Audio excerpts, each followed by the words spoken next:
म्हणून प्रदेशाध्यक्ष म्हणून तुम्ही अजितदादांबरोबर काम केलंय, काय सांगाल अजितदादांबद्दल? असं आहे की 1991 साली अजितदादा हे पहिल्यांदा विधानसभेच्या सभागृहामध्ये आले आणि 1995 सालापासून मी त्यांना बघत होतो. त्यानंतर मी राष्ट्रवादी काँग्रेस पक्षामध्ये कार्यकर्ता म्हणून काम करत असताना कधी सरचिटणीसपदी, कधी राज्यमंत्रीपदी, कधी कॅबिनेट मंत्रीपदी आणि कधी प्रांताध्यक्षपदी देखील त्या पक्षामध्ये काम करण्याची संधी मला मिळाली. अजितदादासारखा नेमस्त माणूस आणि एक आत बाहेर असं काही नाही. त्यांच्या वागण्यामध्ये सर्वांना समान. तो बारामतीचा माणूस असला तरी देखील त्याला 4 शब्द ऐकवायचे असेल तर ते ऐकवायला सोडत नसत, आणि चिपळूणचा कार्यकर्ता असेल तर त्यालासुद्धा 2 शब्द जर ऐकवायचे असेल तर ते मागे पुढे बघत नसत. ही अशा स्वभावाची माणसं ही असते, वरून फटकळ, वरून रागीट, वरून तापट वाटतात, पण ही मनातून निर्मळ असतात. निर्मळ. आणि अजितदादा हे मनाचे निर्मळ होते. अशा निर्मळ माणसाबरोबर काम करण्याचं भाग्य मला लाभलं होतं. आज त्याची पहिली जयंती साजरी होते, अजून त्यांचा अपघात की घातपात तो रिपोर्ट समोर आलाय ना? मी सांगू का, रिपोर्टमध्ये काय यायचं ते येईल, परंतु तुम्ही कोणालाही विचारलं तर हा अपघात कोणीच मान्य करायला तयार नाही. हा घातपातच आहे असं प्रत्येकजण मान्य करतोय, म्हणजे बोलतोय. आणि माझं मन देखील स्पष्टपणे सांगतंय की हा अपघात नाही, हा घातपातच आहे.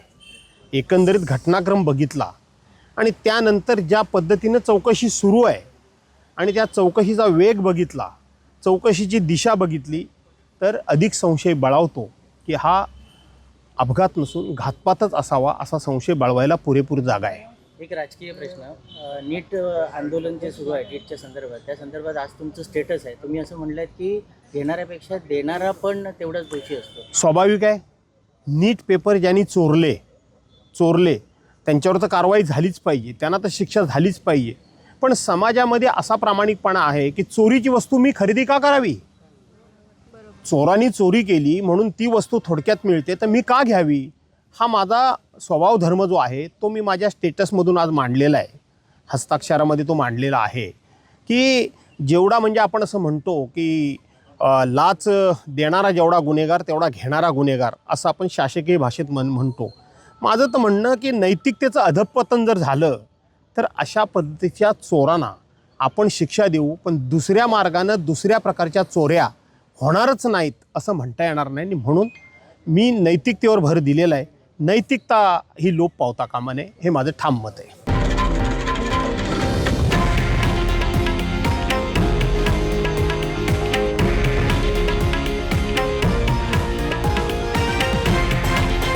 हे आहे देशातील नंबर 1 न्यूज नेटवर्क आणि आपण पाहत आहात TV9 मराठी, एकमेव.